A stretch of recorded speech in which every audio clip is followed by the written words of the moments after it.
The bar in front of me was already screaming under its own weight before I touched it. I could hear the metal groaning, a low creak that traveled through the training hall like a warning nobody else seemed to notice. Every other cadet had already stepped back from their stations. The air smelled like hot metal and cold sweat, and the only sound besides that groaning bar was my own heartbeat, steady, slow, counting down to something I had not agreed to yet. Instructor Draven stood a few feet away, arms crossed over his broad chest, all four of them, watching me, with the kind of patience that comes from someone who expects to be proven right. He had just told the room the rule for the day. Simple, short, almost lazy in how he said it. Lift what you can. Every other species in the hall understood exactly what that meant for them. The Grondar cadets moved toward rigs built for their own dense, heavy worlder bodies. The Threxil warriors adjusted their stations to match their warcast strength. Each species had a number already waiting for them, a ceiling built into the machine before they ever touched it. I did not have a number. Nobody had ever bothered to give me one. So I asked the only question that made sense to me. Did he mean the standard limit set for everyone else in this class, or did he mean my own limit, whatever that was? Draven tilted his head slightly, the universal gesture of someone deciding whether a question deserves a real answer or a dismissive one. I watched something shift behind his eyes, something like amusement mixed with a kind of gentle pity. Humans had a reputation across the Concord worlds. Fragile, short-lived, soft, a species everyone assumed needed careful handling, like fine glass shipped across the stars in bubble wrap. He told me to use my own limit. I nodded once, and I walked past every rig built for the other species in that room, past the stations calibrated for warcasts and heavy worlders, straight toward the one machine nobody had touched yet that day. The one built to test the structural limits of Vextari power armor. The one meant for machines, not muscle. A few heads turned. I felt it more than saw it. That shift in attention. Cadets pausing mid-rep to watch where I was walking. Somewhere behind me, a Threxil cadet let out a short bark of a laugh, low and sharp, the kind of sound that says this is going to be funny before it even starts. I did not look back. The rig hummed to life as I approached, sensors along its frame blinking amber, calibrating to a mass it had never expected to measure against flesh and bone. The bar itself sat heavy and still, thick as my thigh, resting on supports built to hold weight that could crush a transport shuttle if it fell wrong. Draven's voice cut through the hall, sharper now, less amused. He asked if I understood what I was standing in front of. I told him I did. He asked if I understood that the rig was not calibrated for human physiology, that the readings might not even register properly, that this was not a fair test. I told him that was exactly the point. Nobody had ever actually tested it. Every number written down about human strength came from careful reports, cautious estimates, diplomats trying not to seem threatening to a galaxy that was still deciding whether to trust us. Somewhere along the way, caution had become fact, and fact had become a ceiling, and nobody had bothered to check if the ceiling was real or just convenient. The hall had gone quiet in a way that felt different from before. Not bored quiet, not distracted quiet. The kind of quiet that happens right before something everyone will remember.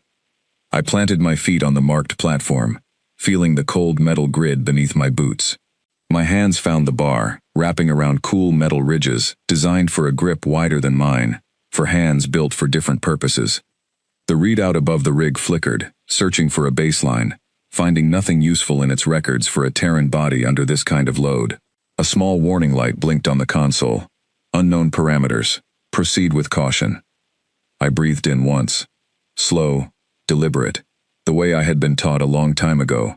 Long before I ever set foot on this station. Long before I ever heard the words Concord Fleet Academy. Draven took a step closer, his voice lower now, quieter. Meant just for me, even though the whole hall could probably still hear it. He asked if I was certain. I told him I was.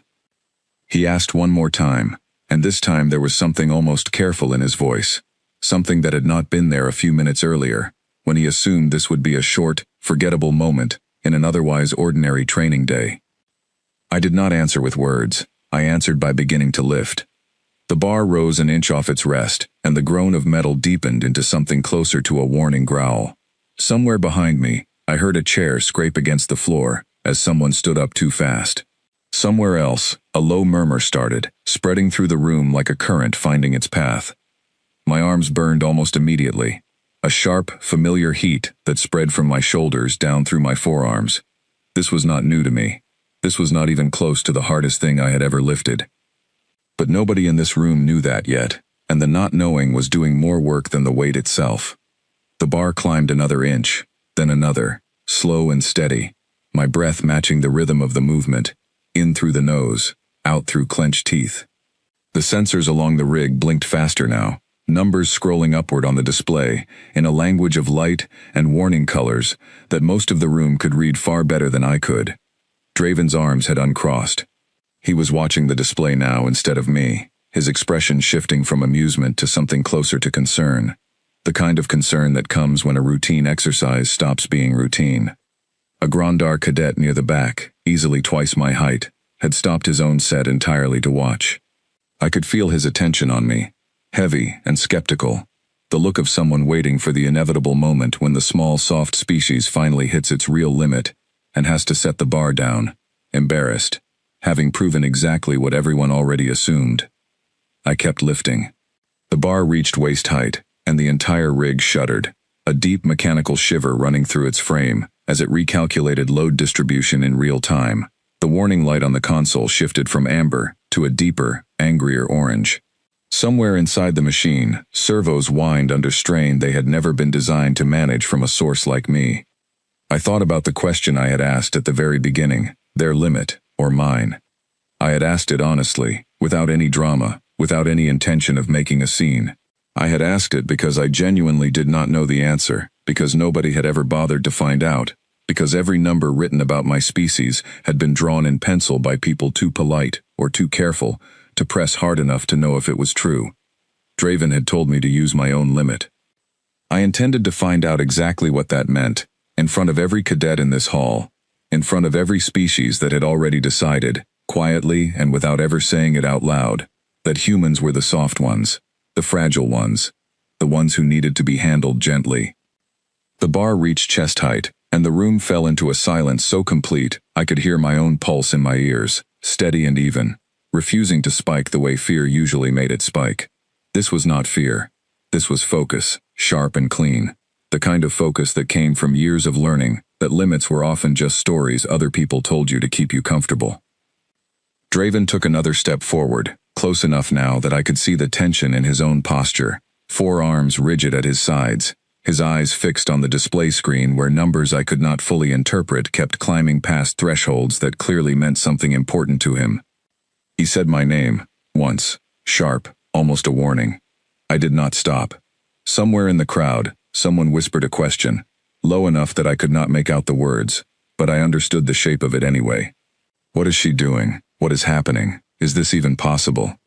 I had asked myself the same question more than once in my life, back before any of this, back on a world far from this station, under a sky heavier than anything most of these cadets had ever known.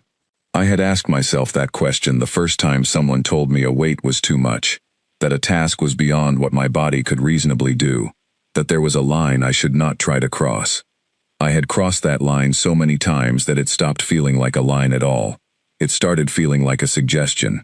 And suggestions, I had learned, were the easiest kind of limit to break.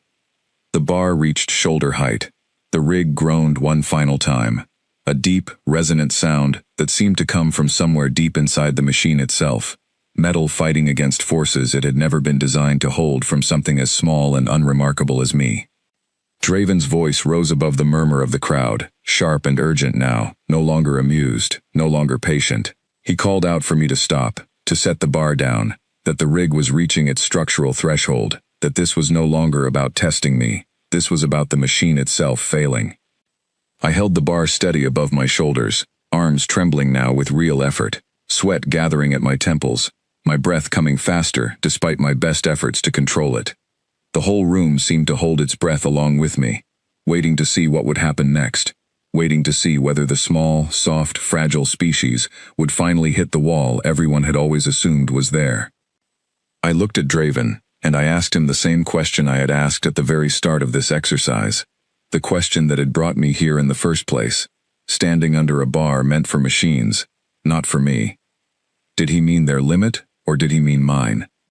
The silence that followed lasted only a second, maybe two, but it stretched out long enough for me to feel every eye in that hall land on me at once, waiting, watching, wondering exactly how far this was going to go before something, or someone, finally broke.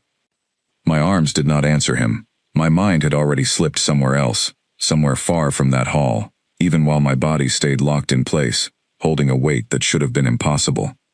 I was thinking about a moon called Kessa Hollow, a small terraformed colony orbiting a gas giant 3 systems away from Earth, a place most people in the Concord had never even heard of. The gravity there sat almost twice what most humans were used to, a decision made generations ago by settlers who wanted a world that would test them rather than coddle them. My grandmother used to say that comfort makes people forget what they are capable of, and comfort was the one thing Kessa Hollow refused to offer anyone. I grew up carrying water buckets across frozen fields, before the automated systems were trusted to run without supervision. Most colonies further out in the Concord had long since replaced manual labor with machines, drones that could do the work faster, safer, without complaint. Kessa Hollow kept its people working anyway, not because the machines could not do it, but because the community believed something important would be lost if everyone forgot how. My father used to take me out to the grain silos before sunrise, when the air was cold enough to sting the inside of my nose, and he would hand me a sack heavier than I was supposed to be able to lift. He never once told me I could not do it. He would just stand there, arms crossed, waiting, the same patient waiting I would later see mirrored in Draven's stance across a training hall light years away. The first time I lifted that sack off the ground, I dropped it almost immediately, staggering under weight that felt like it might fold me in half. My father did not rush to help me. He waited until I tried again, and again, and again, each time managing to hold it a little longer before my knees buckled.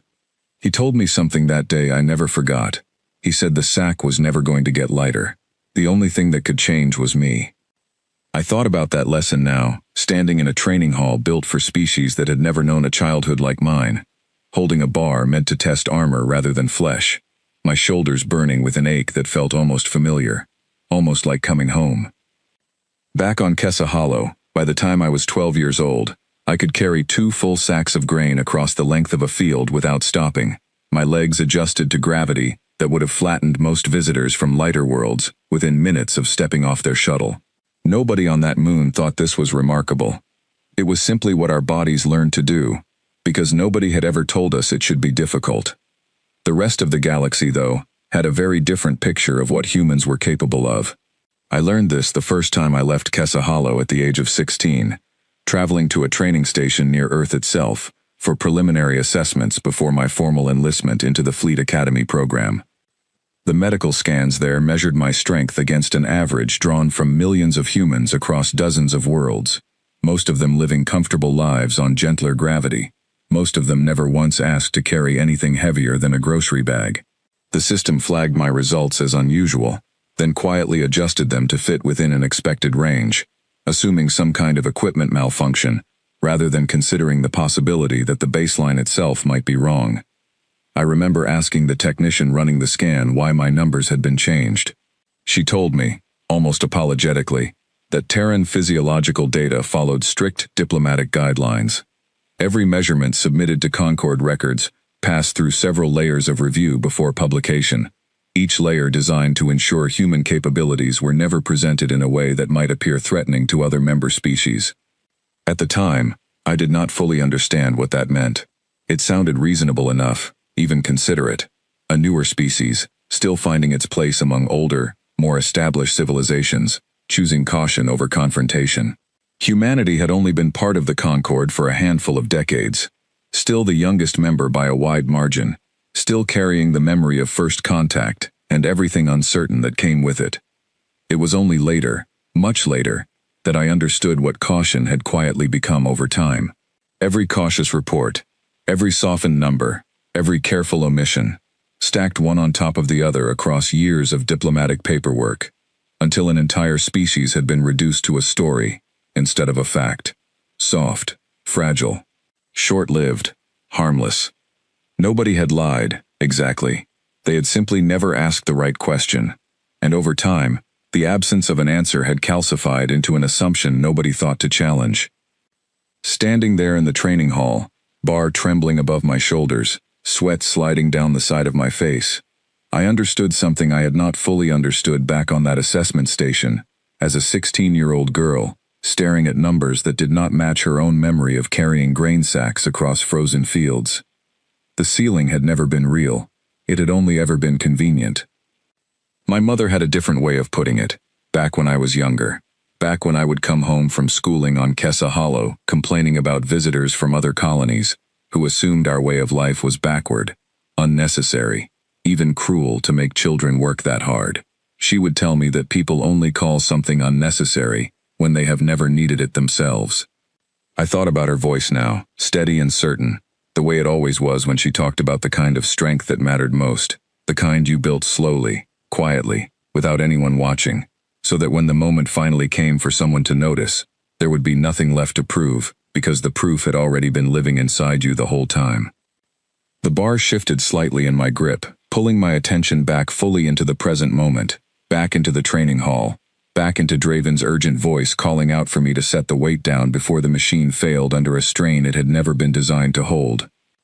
I thought about the last thing my father ever told me before I left Kessa Hollow for the academy, standing on the small landing platform outside our home, the twin suns setting behind rows of frozen fields I had spent half my childhood walking across, with impossible weight balanced on my shoulders.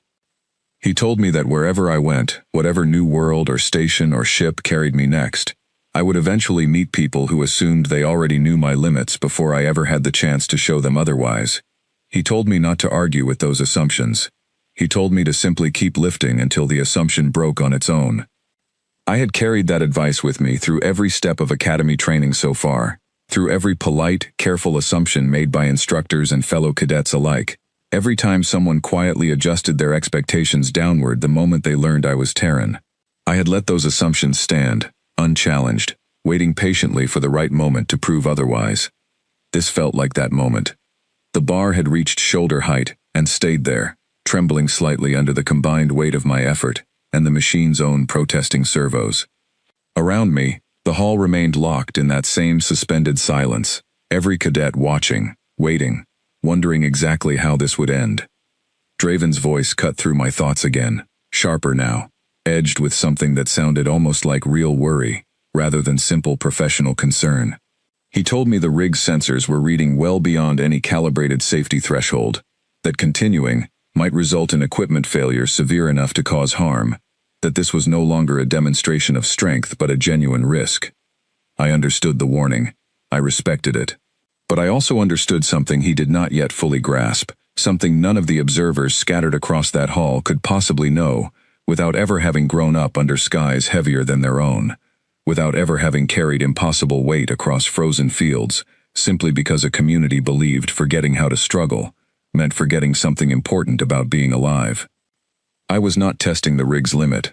I was testing mine, and I had a strong suspicion, built from years of quiet, unremarkable effort back on a small moon nobody in this hall had ever heard of, that my limit sat somewhere far beyond anything this particular machine had ever been designed to measure. I adjusted my grip slightly, feeling the ridges of the bar dig into my palms, feeling the familiar burns spreading through my shoulders and down into my forearms, a sensation that felt less like pain and more like recognition, like meeting an old friend after a very long time apart. Somewhere behind me, I heard someone shift their weight, boots scraping softly against the metal floor, a small sound that seemed enormous in the surrounding silence. I did not turn to look. My focus stayed fixed on the bar above me, on the trembling display screen still climbing through numbers that meant something important to everyone in that room except me. I thought about my grandmother's words one final time. Comfort makes people forget what they are capable of. And I understood, standing there under a weight built to test armor instead of flesh, that I had spent my entire life refusing that particular kind of forgetting. The bar held steady above my shoulders, and slowly, deliberately, I began to push it higher.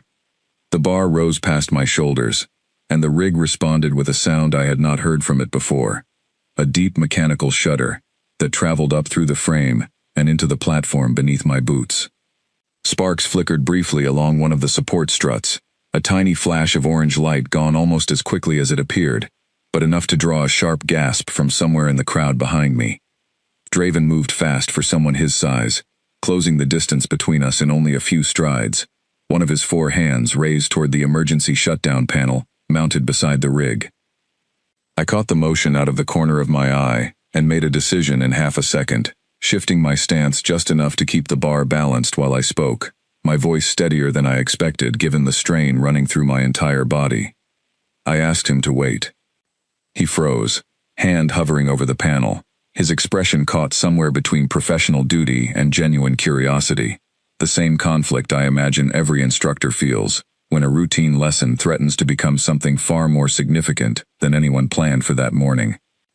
The display above the rig had stopped scrolling numbers entirely, replaced instead by a single flashing warning in bright red characters, a symbol I did not need to read in the local script to understand. Structural limit approaching. The machine itself, built to withstand forces that could shatter reinforced armor plating, was beginning to reach the edge of what it could safely measure. I felt the weight pressing down through my arms, my shoulders, my spine, transferring finally into my legs and the platform beneath me. This was heavier than anything I had ever lifted back on Kessa Hollow, heavier than the grain sacks, heavier than the training weights my father had built by hand in our small barn using scrap metal and stubbornness. But it was not impossible. My body understood the difference between heavy and impossible in a way that felt instinctive by now, built from years of testing that exact boundary over and over again until the testing itself became a kind of comfort. A voice rang out from somewhere near the back of the hall, sharp and mocking, belonging to a Threxil cadet I recognized from earlier combat drills, a broad-shouldered warrior named Corin who had made no secret of his skepticism toward Terran cadets since the very first week of our shared training cycle.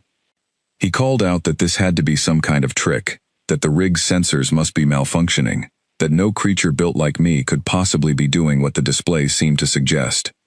I did not answer him directly. I did not have the breath to spare on an argument, and more importantly, I did not need to. The proof was standing right in front of every cadet in that hall, trembling slightly under a weight that should have folded me in half within the first few seconds according to every assumption anyone in that room had ever carried about my species. Draven's hand slowly lowered away from the shutdown panel, though his eyes never left the display screen, watching numbers climb toward thresholds that clearly meant something serious to him, even if the rest of us could only guess at their significance. He asked, quietly now, almost to himself, how this was possible. I told him, my voice tight with effort but steady enough to carry across the silent hall, that it was possible, because nobody had ever actually tried to find the real answer before. Every number written about human strength had been drawn from careful reports and cautious diplomacy, never from an honest test like the one happening right now in front of him. The bar trembled again, and this time I felt something shift deep within the rig itself, a subtle change in resistance that told me the machine was beginning to struggle against forces well beyond its intended design threshold. I understood, in that moment, that I was no longer testing my own limit. I had already found something the equipment itself could not safely measure. A low murmur spread through the crowd, voices overlapping in half a dozen different languages, each cadet processing what they were witnessing through the lens of their own species, their own assumptions, their own quiet certainty about where humans belonged in the wider hierarchy of the Concord's many peoples. I caught a glimpse of a Vithani cadet near the front row, her 4 eyes wide with something that looked less like skepticism and more like genuine wonder, her hands pressed together in a gesture I did not recognize but understood instinctively as some kind of respect. Beside her, a young Grandar cadet stood with his massive arms slack at his sides, his expression unreadable beneath heavy brow ridges, watching me with an intensity that felt almost uncomfortable, even through the haze of my own concentration. The bar rose another inch, and the rig let out a groan so deep it seemed to vibrate through the floor itself, traveling up through the soles of my boots and into my already trembling legs. Somewhere behind the main console, a secondary alarm began to sound, a soft, insistent chime that Draven silenced with a sharp gesture toward a nearby technician who had rushed over from an adjoining monitoring station. I heard him ask her, in a low, urgent voice, whether the rig could hold much longer at this rate of increasing strain. She shook her head slowly, her eyes fixed on a secondary display only she could properly interpret, her expression tight with concern that had nothing to do with skepticism and everything to do with genuine engineering anxiety. Draven turned back toward me, and for the first time since this entire exercise began, I saw something in his expression that had nothing to do with amusement or professional detachment. It looked unmistakably like respect, tangled together with a growing unease about what exactly this discovery might mean for everything the Concord thought it understood about my species. He asked me, quietly, whether I intended to keep going. I told him the truth. I told him I did not yet know where my actual limit sat, that I had never once in my entire life reached it, not on Kessa Hollow carrying grain sacks across frozen fields, not during any training exercise since arriving at the academy, not even now, standing under a weight built to test armor rather than flesh.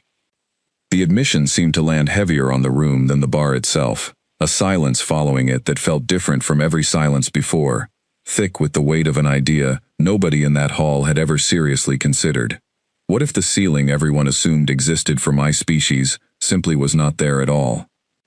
The rig groaned again, louder this time, and a fine tremor ran visibly through the entire frame, metal supports flexing under a strain that had never been part of their intended design tolerance. Sparks flickered again, along the same strut as before, brighter this time, accompanied by a sharp crackling sound that made several cadets near the front row take an instinctive step backward. Draven's voice rose sharply above the growing murmur of the crowd, no longer measured, no longer patient, carrying the unmistakable urgency of someone who understood that the situation had crossed from remarkable into genuinely dangerous territory. He ordered me to set the bar down immediately, his tone leaving no room for the polite negotiation we had shared only moments earlier. I understood the shift in his voice, and more importantly, I understood the reasoning behind it. This was no longer only about my own limit. If the rig failed catastrophically while I stood beneath it, the resulting damage could genuinely hurt me, or the technicians standing near the monitoring station, or any of the cadets crowded close enough to be caught in the blast radius of failing machinery never designed to handle this kind of stress. I began, carefully, deliberately, to lower the bar. The descent felt almost harder than the lift itself, my arms trembling with fatigue now as I fought to control the weight rather than simply push against it, guiding the massive bar back down toward its resting supports with a slow, measured control that required every bit of focus I had left. The rig groaned one final time as the weight settled back into place, the sound softening gradually from strained protest into something closer to relief. The moment the bar touched down, the entire hall seemed to exhale at once, a collective release of held breath that filled the space with a rush of overlapping voices, questions, exclamations, disbelief, tangled together into a wall of sound after so many long minutes of silence. My arms dropped to my sides, trembling with exhaustion, my chest heaving with breath I had been carefully rationing throughout the entire exercise. Sweat soaked through the fabric of my training uniform, and my legs felt unsteady beneath me for the first time since I had stepped onto that platform, adrenaline finally beginning to fade now that the immediate danger had passed. Draven approached slowly, his expression still caught somewhere between professional concern and something closer to genuine astonishment, an emotion I imagine did not come easily to someone who had spent decades training cadets from dozens of different species and thought he had long since seen every possible outcome this kind of exercise could produce. He asked me, his voice quieter now, almost cautious, how I had known the rig would hold as long as it did. I told him honestly that I had not known. I had simply trusted my own body to tell me when something was truly wrong, rather than trusting an assumption built by people who had never actually tested the question in the first place. Behind him, the technician who had been monitoring the secondary display finally looked up from her console, her expression somewhere between professional shock and barely contained excitement, the look of someone who understood she had just witnessed something that would need to be documented, analyzed, and eventually explained to people well above her current position in the academy hierarchy.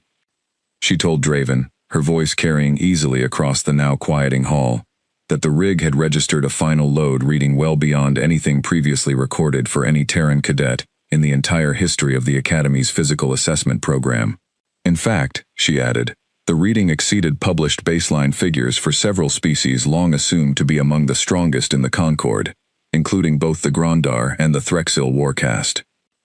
A stunned silence followed her announcement, broken only by a low, disbelieving laugh from somewhere near the back of the hall, the same voice that had mocked me only minutes earlier, though the mockery had drained entirely from Corin's tone now, replaced by something that sounded almost like genuine unease.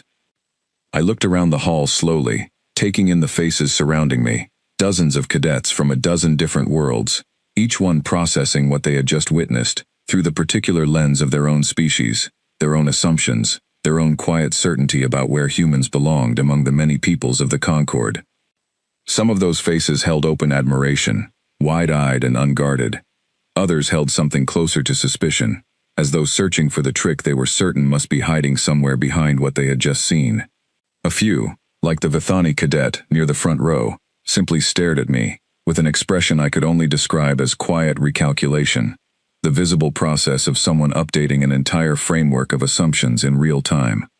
Draven turned away from me briefly, addressing the room at large, his voice carrying the practiced authority of someone accustomed to commanding attention, even in the aftermath of chaos.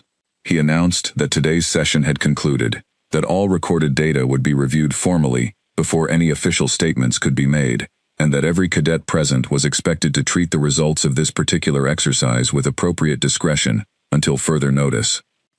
The dismissal did little to quiet the murmur that continued to spread through the crowd as cadets slowly began filing out of the training hall, voices overlapping in a dozen different languages, all of them, I suspected, circling the same central question that had brought this entire exercise to such an unexpected conclusion. Draven remained behind after the others had gone, standing beside the now silent rig, studying the final numbers still displayed on its console with an expression I could not quite read. When he finally turned back toward me, his voice carried a weight entirely different from the amused tone he had used at the very beginning of this exercise, back when he still believed he already knew exactly what kind of creature stood in front of him. He asked me, very carefully, whether I understood what today's results might mean beyond this single training hall. I told him I had a guess, though I suspected the full weight of it would take much longer than a single afternoon to fully understand. Somewhere in that guess sat every careful diplomatic report ever filed about my species, every cautious estimate, every quiet assumption built into the foundation of how the wider Concord understood humanity's place among its many peoples. Draven studied me for a long moment, his forearms finally uncrossing at his sides, his posture shifting into something less like an instructor evaluating a cadet, and more like someone genuinely uncertain about the ground he was standing on. He told me, quietly, that the Academy's engineers would need to review the footage immediately, that questions would be asked, that this was unlikely to remain contained within the walls of a single training hall for very long. I nodded, understanding exactly what he meant, understanding that whatever had just happened in that room was only the very beginning of something much larger than either of us had expected when this ordinary training day started only a short while earlier. By the time I reached the barracks that evening, word of what happened in the training hall had already traveled faster than any official report could hope to catch up with. I could feel it in the way conversations paused when I walked past, in the way eyes followed me down corridors I had walked 100 times before without anyone paying much attention at all. A message waited for me on my personal terminal, requesting my presence at the engineering wing first thing the following morning. The sender listed themselves only as Senior Systems Analyst, no name attached, which told me this had already climbed several levels above a simple training exercise gone slightly off script.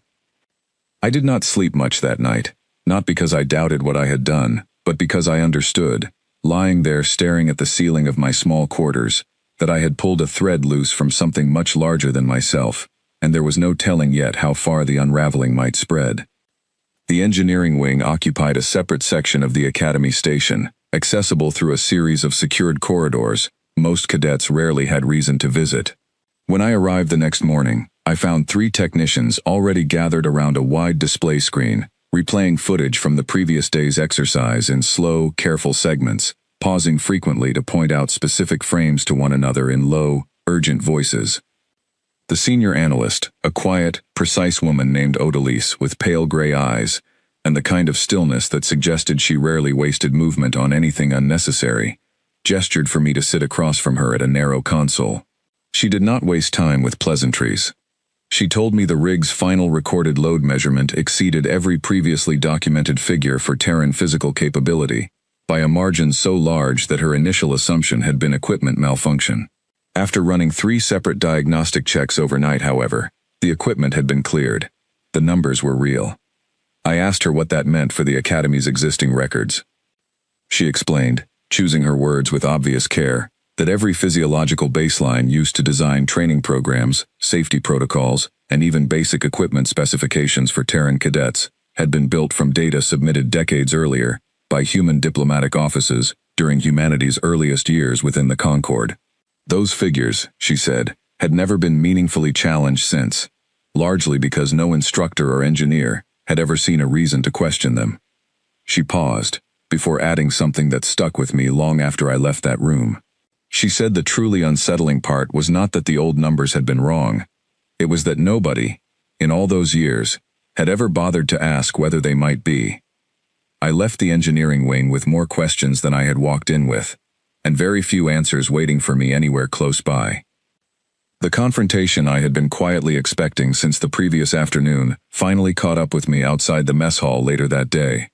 Corin stood near the entrance with 2 other Threxel cadets flanking him, arms crossed over his broad chest, in a posture that mirrored, almost mockingly, the same stance Draven had used at the very beginning of yesterday's exercise. He did not waste time with subtlety. He told me directly that he did not believe the rig's readings, that some kind of manipulation must have occurred, that no species built as small and unremarkable as mine could possibly outmatch a Threxel Warcast cadet in any legitimate test of strength.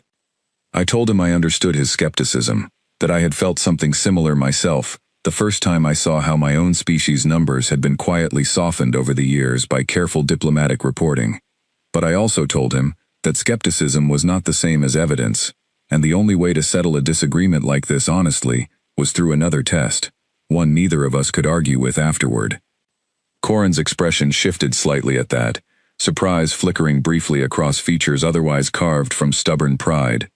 He had clearly expected either denial or nervous deflection, not a direct invitation to prove the point again, under conditions he himself would help choose. He agreed, almost immediately, naming a formal sparring assessment scheduled later that week, one that would test raw strength alongside endurance and control, disciplines the Threxel considered central to their entire warrior culture. I accepted without hesitation, understanding that refusing would only feed the very doubt I was trying to dismantle. As Corin and his companions walked away, a quieter presence stepped forward from where she had clearly been waiting nearby, watching the exchange without interrupting. The Vithani cadet from yesterday's training hall, the one whose 4 eyes had gone wide with something closer to wonder than suspicion, introduced herself simply as Naira. She told me she wanted to understand, not challenge, what she had witnessed the day before. She asked whether every human carried strength like mine, or whether I represented some kind of unusual exception even among my own people. I told her honestly that I did not know the full answer yet, that my own upbringing on a heavy gravity colony had shaped my body in ways that might not apply equally to every human across every world. But I also told her I suspected the deeper truth ran further than my own individual case, that an entire species' potential had likely been underestimated simply because nobody had ever pushed hard enough to find its real edges. Naira considered this for a long moment, before asking a question that surprised me with its directness. She asked what else about humanity might have been quietly assumed rather than actually confirmed. I did not have an answer for her, not yet, though the question stayed with me for the rest of that day, following me through corridors and mess halls and quiet moments alone in my quarters, refusing to let me settle back into the comfortable rhythm of ordinary academy life. Over the following days, the story continued spreading through the station, in ways that grew steadily harder to contain, within official channels. Cadets from species I had barely interacted with before began seeking me out in corridors and common areas, some driven by genuine curiosity, others by a kind of wary reassessment that felt less like admiration and more like caution. A delegation of senior instructors requested a formal meeting with Draven, one I was not present for but heard about secondhand through Naira, who had overheard enough of the conversation through partially open doors to piece together the general shape of what was discussed. Apparently, questions were being raised not just about training protocols, but about broader Concord records regarding Terran capability, across military, industrial, and civilian classifications alike. I understood, slowly, that this had stopped being simply about me. My afternoon in that training hall had become a single loose thread in a much larger tapestry of careful, diplomatic softening that stretched back decades, woven by cautious officials trying to keep a newly contacted species from appearing threatening to an already uncertain galaxy. Draven called me into his office near the end of that week, ahead of the scheduled sparring assessment against Corin. His office was small, sparse, decorated with only a few items that seemed personal. A worn training baton mounted on one wall, a faded photograph of what I assumed was his own instructor from decades earlier. He told me, without any of the amusement that had colored our very first conversation, that Academy leadership had opened a formal review into human physical assessment standards across the entire training program. He said my results, along with several follow-up tests already quietly conducted on a handful of other human cadets over the past few days, all pointed toward the same unsettling conclusion.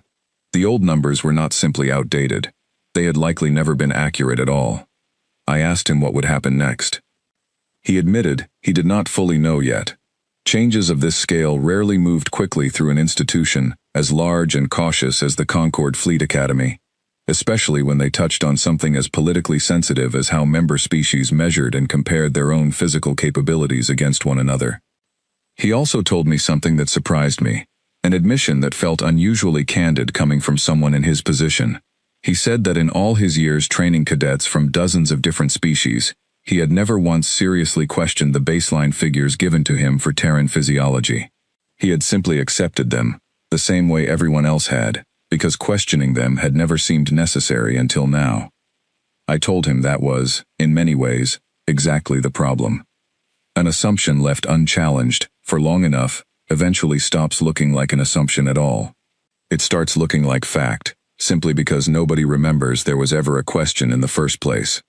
Draven nodded slowly at that, his expression thoughtful in a way I had not seen from him before, the careful, measured look of someone recalculating far more than just a single cadet's file. Before I left his office that day, he asked me one final question, quieter than anything he had said so far, carrying a weight that told me he already suspected he might not like the answer. He asked whether I believed humanity's true limits, whatever they actually were, might extend into areas well beyond simple physical strength.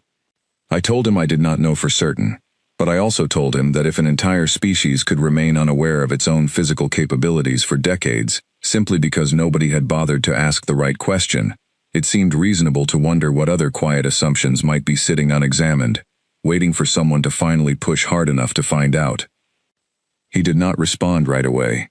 He simply sat there for a long moment, studying me, with an expression somewhere between curiosity and something that looked, unmistakably, like the beginning of genuine unease.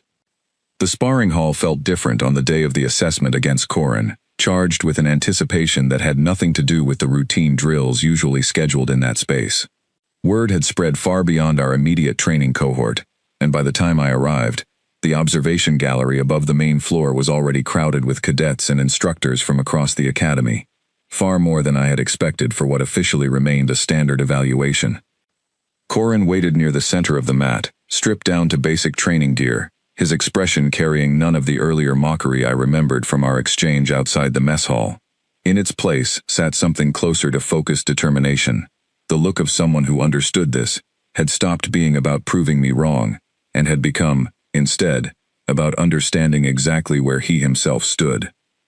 Draven presided over the assessment from a raised platform at the edge of the mat, flanked by two other senior instructors, and, notably, Odalis from the engineering wing, her presence there a clear signal that this particular match would be measured with more precision than a typical sparring session. The rules were simple enough: controlled grappling, no strikes. Victory determined by whoever could maintain dominant control over the other for a sustained count. It was a discipline the Threxil took seriously, built into centuries of warrior tradition, and I understood walking onto that mat that Corin was not simply defending his own pride. He was defending an entire cultural inheritance, built around the assumption that few species anywhere in the Concord could match Threxil's strength in direct physical contest. We circled each other briefly before the signal to begin, and I felt something settle inside me that I recognized from the training hall days earlier, the same calm focus that had carried me through that impossible lift. This was not about anger or point scoring. This was simply another honest question, waiting to be answered through effort rather than assumption. Corin moved first, fast and controlled, exactly the kind of disciplined technique I had expected from years of watching Threxil combat drills. I met his grip and held, feeling immediately the sheer density of muscle beneath his skin, a strength that would have overwhelmed most opponents within the first few seconds of contact. I did not try to match his speed. I focused instead on stability, on the kind of grounded, patient resistance my father had drilled into me years earlier, during long afternoons spent wrestling with older, heavier cousins, back on Kessa Hollow, where losing gracefully was never considered acceptable if there was still breath left to keep trying. The match stretched on longer than either of us likely expected, neither willing to yield ground, the crowd above growing steadily louder with each exchange, voices rising and falling with every shift in position. Sweat soaked through my training gear, my muscles burning with an effort that reminded me, distantly, of the trembling ache I had felt holding that bar above my shoulders days earlier. Slowly, gradually, I felt Corin's grip begin to falter, not from any single decisive move on my part, but from the accumulated weight of sustained resistance he had not expected to face for this long. His breathing grew ragged, his stance less certain, and in the space that opened up from his hesitation, I found the leverage I needed to finally shift the balance fully in my favor. The count that followed felt like it stretched far longer than the few seconds it actually took, the entire gallery falling into a silence I recognized from the training hall, the particular quiet that settles over a room right as an old assumption finally breaks apart in front of everyone watching.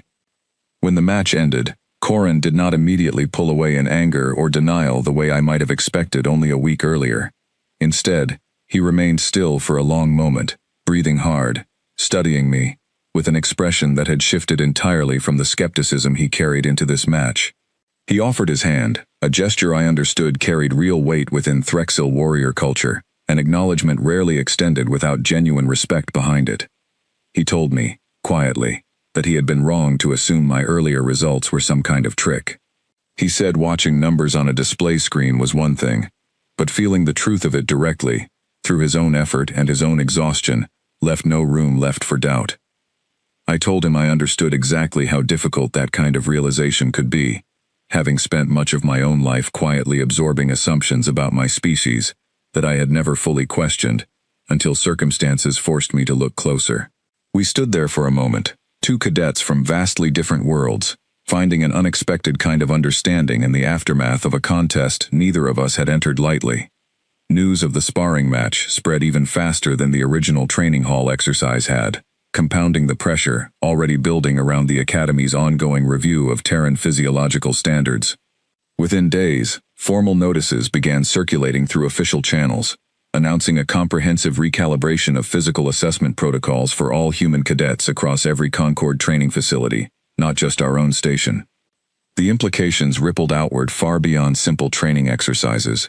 Diplomatic offices back on Earth found themselves fielding urgent inquiries from Concord representatives, questions about whether other categories of carefully softened data might require similar review. Military planners across several member species began quietly reassessing decades-old strategic evaluations that had assumed human units required extra support and protection in joint operations, a policy suddenly worth questioning if the underlying assumptions no longer held. I was called before a small panel of Academy leadership near the end of that month, asked to formally recount the sequence of events that had started with a single clarifying question in a routine training hall exercise. I answered their questions honestly, explaining my upbringing on Kessa Hollow, the quiet cultural insistence on manual effort that had shaped my body in ways the wider galaxy had never accounted for, and the simple curiosity that had led me to ask whether the day's exercise meant their limit or mine. One of the panel members, an older Concord administrator with decades of experience navigating interspecies diplomacy, asked me directly whether I believed humanity's underestimated potential extended beyond physical strength into other areas entirely unexamined. I gave her the same honest answer I had given Draven weeks earlier. I did not know for certain, but I suspected the answer might prove larger and more complicated than anyone in that room, myself included, was fully prepared for. The final conversation that mattered most to me, though, happened not in front of any formal panel, but in the same quiet training hall, where all of this had first begun. Draven asked me to meet him there one evening after regular training hours had ended, the hall empty and dim, except for a few low emergency lights casting long shadows across the same rig that had nearly failed under the weight I had asked it to hold. He stood near the console, where the readings had once climbed toward thresholds nobody expected to see, his posture noticeably different from the confident, faintly amused instructor who had first told me to lift what I could. This version of him carried something closer to genuine humility, the look of someone who had spent weeks recalibrating far more than just training equipment. He asked me, this time without any trace of the assumption that had colored our very first exchange, what humanity's actual limit truly was. I thought about the question carefully before answering, letting the silence stretch between us for a long moment inside that quiet hall.